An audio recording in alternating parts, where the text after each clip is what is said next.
Hello friends. ఇప్పుడు మీరు వినబోతుంది 'మన్నించు ఓ ప్రేమ' స్టోరీలోని 12వ భాగం.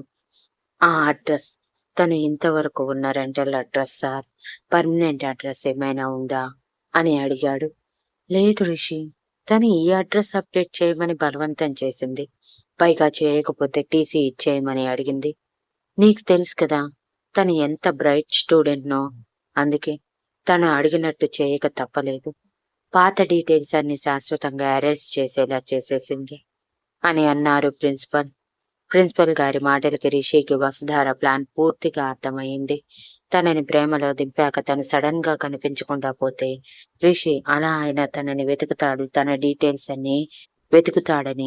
తన డీటెయిల్స్ అన్ని హైడ్ చేసేసిందని. ఇంతలో ప్రిన్సిపల్ గారు హలో రిషి అని అనగానే okay sir, thank you information ఇచ్చినందుకు, బాయ్ సార్ అని కాల్ కట్ చేశాడు. రిషికి వసుధారని కనుక్కోవడం ఒక పజిల్లా కనిపించే అసహనంగా, ఒసేయ్ వసు, ఎంత పగడ్బందీగా ప్లాన్ చేశావే, నీ గురించి కొంచెం కూడా తెలియకుండా చేస్తున్నావు కదే అని చిరాకుగా అనుకుంటూ ఫోన్ తీసి విసిరి కొట్టబోయి కూడా చివరి క్షణంలో ఆగి ఛ అనుకుంటూ ఆ ఫోన్ని బెడ్ మీద విసిరేసి ఇప్పుడేం చెయ్యాలి అని తల పట్టుకున్నాడు. ఇంతలో ఏదో ఆలోచన వచ్చినట్టు ఎస్, ఇలా ఎందుకు ఆలోచించలేదు నేను అనుకుని ఎంతో కష్టపడి సంగీత నంబర్ సంపాదించి సంగీతకి ఫోన్ చేసి వసుధార గురించి అడిగితే సంగీత అయోమయంగా నాకు తెలియదు సార్, తనసలు ఎవరితోనూ ఏదీ షేర్ చేసుకోదు అని అంది. రిషి అసహనంగా కనీసం తన ఫోన్ నెంబర్ అయినా ఉంటే ఇవ్వు సంగీత, ఇట్స్ ఎమర్జెన్సీ అని అడగటంతో ఆల్రెడీ ఇద్దరు ప్రేమించుకుంటున్నారని కాలేజ్ మొత్తం అనుకుని ఉండటం వలన సార్, నా దగ్గర మీ దగ్గర ఉన్న మొబైల్ నంబర్నే ఉంది అని అయోమయంగా అంది. పర్వాలేదు, అదే ఇవ్వు. ప్రెజెంట్ నా ఫోన్ పోయింది, సో నంబర్స్ కూడా పోయాయి, అందుకే అడుగుతున్నాను అని అన్నాడు. సంగీత అయోమయంగానే వసుధార నెంబర్ ఇవ్వగానే రిషి సంతోషంగా ఆ నెంబర్కి కాల్ చేశాడు. కానీ అది వసుధార అశోక్ వాళ్ళ ఇంట్లోనే వదిలేసి రావటం వలన నైట్ నుంచి అక్కడే ఉన్న అశోక్ ఫోన్ రింగ్ విని లిఫ్ట్ చేసి హలో అని అన్నాడు. వాయిస్ గుర్తుపట్టి రిషి అసహనంగా అశోక్, వసు ఫోన్ అక్కడ ఉందా అని అడిగాడు. అశోక్ కూడా రిషి వాయిస్ గుర్తుపట్టి అవునా అన్నయ్య, వదిన ఫోన్ మర్చిపోయి వెళ్ళినట్టుంది, అందుకే ఇక్కడే ఉంది, నేను ఇక్కడే ఉన్నాను, వసుమతి గారు అమ్మతో పాటు ఉన్నారు, మీ రూమ్ మాత్రం పూర్తిగా డోర్ క్లోజ్ చేసేశాము అని అన్నాడు అశోక్.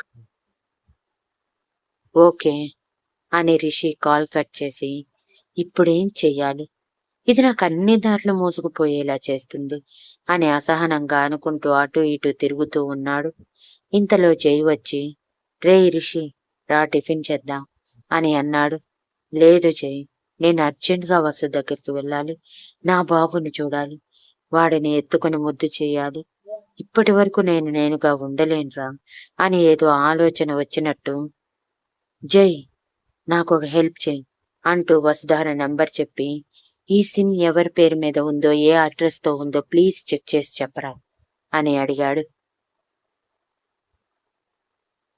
రిషి పొజిషన్ చూసి జై కొంచెం బాధగానే సరే అని చెప్పి రిషి చెప్పిన పని పూర్తి చేయటానికి వెళ్ళిపోతే జై భార్య అయిన అంజలి రిషి దగ్గరికి వచ్చి బాధపడకు అన్నయ్య, ఖచ్చితంగా తను దొరుకుతుంది, ఇన్ని రోజులు తనెవరో తెలియదు కాబట్టి కనిపెట్టలేకపోయాం, కానీ ఇప్పుడు తెలుసు కదా, కాబట్టి మనం ఈజీగా తను ఎక్కడ ఉందో తెలుసుకోవచ్చు అని భరోసా ఇచ్చింది. అదే జరగాలని కోరుకుంటున్నారా? ఇన్ని సంవత్సరాలు నా వల్ల ఒక ఆడపిల్ల జీవితం నాశనం అయిపోయింది, తను ఎలా ఉందో ఏమోనని చాలా బాధపడ్డాను, మానసికంగా కృంగిపోయాను, కానీ నేను చేసిన పనికి బిడ్డతో సహా నలుగురిలో అవమానాలు పడ్డదని తెలిసిన దగ్గర నుంచి నేనుగా ఉండలేకపోతున్నారా?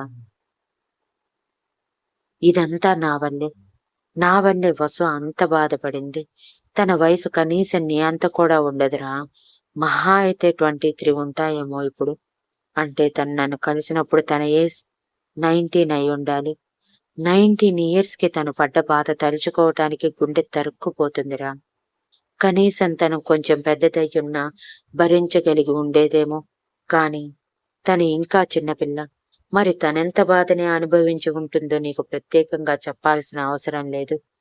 దానికి తోడు నేను చేసిన దానివల్ల ప్రెగ్నెంట్ అయినా బిడ్డని వదులుకోలేక కని ఈ సమాజంలో పెళ్లి కాకుండానే తల్లే నిందల పాలయ్యింది. ఒక ఆడపిల్లగా తన పొజిషన్‌లో ఉండి ఆలోచించు. తను ఎంత బాధపడి ఉంటుంది. అది తలుచుకుంటేనే తట్టుకోలేకపోతున్నాను. తను నన్ను అసహ్యించుకున్నా సరే, తనని వదిలిపెట్టే పొజిషన్‌లో లేనురా. ముఖ్యంగా ముందు నా కొడుకుని చూడాలి అని కన్నీళ్లతో అన్నాడు రిషి. రిషి చెప్పింది ఊహించుకోవటానికి అంజలికి మనసు భారమయ్యి, నువ్వు అన్నది నిజమే అన్నయ్య. కానీ జరిగిన దానిలో ఏదీ నువ్వు కావాలని చేయలేదు. నీకు తెలియకుండానే అన్నీ జరిగిపోయాయి. నిజం తెలిసాక తనని చేరుకోవడానికి నువ్వు ఎంత ప్రయత్నిస్తున్నావో కళ్ళారా చూస్తున్న మాకు తెలుసు. ఇంత కష్టపడిన నీ ప్రయత్నం వృధా పోదు అన్నయ్య. నువ్వు నీ కొడుకుని ముద్దు చేయాలన్నా, వసుధార టార్చర్ భరించాలన్నా ఆరోగ్యంగా ఉండాలి. ఇన్ని రోజులు బాధలో నిన్ను నువ్వు సరిగా చూసుకుంటున్నట్టు లేవు. చూడు మొహం ఎలా పీక్కుపోయిందో. రా అన్నయ్య, టిఫిన్ చేద్దువు అని బలవంతంగా రిషి చేత 2 ఇడ్లీలు మాత్రమే తినిపించగలిగింది. అలా మధ్యాహ్నం టైంకి జై సంతోషంగా రిషి దగ్గరికి వచ్చి, రేయ్, నువ్వు అడిగిన ఇన్ఫర్మేషన్ దొరికిందిరా. సిమ్ వసుధార నాన్నగారి పేరు మీద ఉంది. ఆయన అడ్రస్ కూడా దొరికింది అని అడ్రస్ చెప్పటం ఆలస్యం. రిషి దూసుకెళ్తున్న బాణంలా తన లగేజ్ మొత్తం తీసుకుని, సరే బాయ్, నన్ను కలవాలి అనుకుంటే డైరెక్ట్ గా వసు దగ్గరికి వచ్చేయండి. ఇక నుంచి నేను అక్కడే ఉంటాను అని హడావిడిగా వెళ్ళిపోయాడు. అలా రిషి జై చెప్పిన అడ్రస్ కి చేరేసరికి ఆ విల్లా పోష్ గా ఉంది, కానీ మరీ తన మహల్ ఉన్నంత పెద్దదైతే కాదు. ఆ ఇంటి చుట్టూ ఉన్న గార్డెన్ ని చూసి మెచ్చుకోకుండా ఉండలేకపోయాడు రిషి. అంత అందంగా ఉంది ఆ ఇల్లు మొత్తం. రిషి లోపలికి వెళ్ళాలని గేట్ వరకు వచ్చేసరికి వాచ్మెన్ ఆపితే, రిషి వాచ్మెన్ తో, వసుధారని కలవాలి నేను. తన సార్ని, తనతో చాలా ఇంపార్టెంట్ విషయం మాట్లాడాలి అని గంభీరంగా చెప్పటంతో వాచ్మెన్ కి కొంచెం భయం వేసినా, నేను అడిగి చెప్తాను సార్, మీరిక్కడే వెయిట్ చేయండి అని అతని రూమ్ లోకి వెళ్లి ల్యాండ్ లైన్ నుంచి లోపలికి కాల్ చేయాలి అనుకునే లోపే రిషి స్పీడ్ గా గేట్ తీసుకుని లోపలికి వెళ్ళిపోయాడు. అది చూసి వాచ్మెన్ కంగారుగా సార్ అని అరుస్తున్న రిషి పట్టించుకోకుండా, డోంట్ వరీ, వసుధారని కలిశాక నేనెవరో మీ అందరికీ తెలుస్తుంది, వెయిట్ చేయి అని సీరియస్ గా చెప్పి డోర్ దగ్గరికి చేరి కాలింగ్ బెల్ కొడుతూనే ఉన్నాడు. మళ్ళీ వినిపించదేమోనన్న టెన్షన్ తో. అలా పని మనిషి వచ్చి డోర్ తీయటం ఆలస్యం. రిషి దూసుకుంటూ లోపలికి వచ్చి డైనింగ్ టేబుల్ దగ్గర ఉన్న వసుధారని చూసి, వసు అంటూ దగ్గరికి వెళ్లేవాడు కూడా వసుధార పక్కనే ముద్దుగా పాల బుగ్గలతో, సిల్కీ హెయిర్ తో, రోజ్ కలర్ లిప్స్ తో ముద్దు మాటలు మాట్లాడుతున్న 3 సంవత్సరాల తన కొడుకుని చూసి ఆగలేక, కన్నా అంటూ పరిగెత్తుకుంటూ బ్యాగ్ విసిరేసి మరి తన కొడుకుని చేరి ఎత్తుకుని మొహం మొత్తం ముద్దులతో ముంచేశాడు ఏడుస్తూనే. సడన్ గా రిషిని అక్కడ చూసిన వసుధార, ధర్మేంద్ర గారు షాక్ అయి పైకి లేచి నిలబడితే పని మనిషి మాత్రం అయోమయంగా చూస్తూ ఉంది. రిషి ఎవరో అర్థం కాక. ఇక రిషి కొడుకు రిషి అలా ఎత్తుకుని బలవంతంగా ముద్దులు పెడుతూ ఉంటే భయంతో ఏడుపు ఎత్తుకోవటంతో షాక్ నుంచి తేరుకున్న వసుధార ఆవేశంగా రిషి చేతిలో ఉన్న తన కొడుకుని లాక్కోవాలని చూసింది.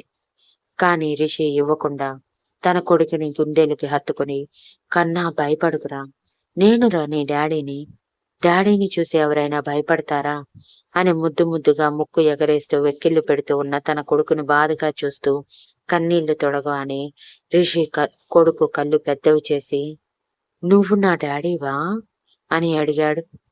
రిషి మాటలు నచ్చని వసుధార రిషి అంటూ గట్టిగా అరుస్తూ ఉంటే, అరవకు, నేనేమైనా అబద్ధం చెప్పానా? వీడు నా కొడుకు కాదా? చూడు, అచ్చం నా ప్రింట్ ని దించేశావు. ప్రెగ్నెంట్ గా ఉన్నప్పుడు నా గురించి ఆలోచించావేమో, అందుకే దిగిపోయాడు బంగారు కొండ అని తన కొడుకు వైపు చూస్తూ, ఏం పేరు కన్నా నీది అని ప్రేమగా అడిగాడు.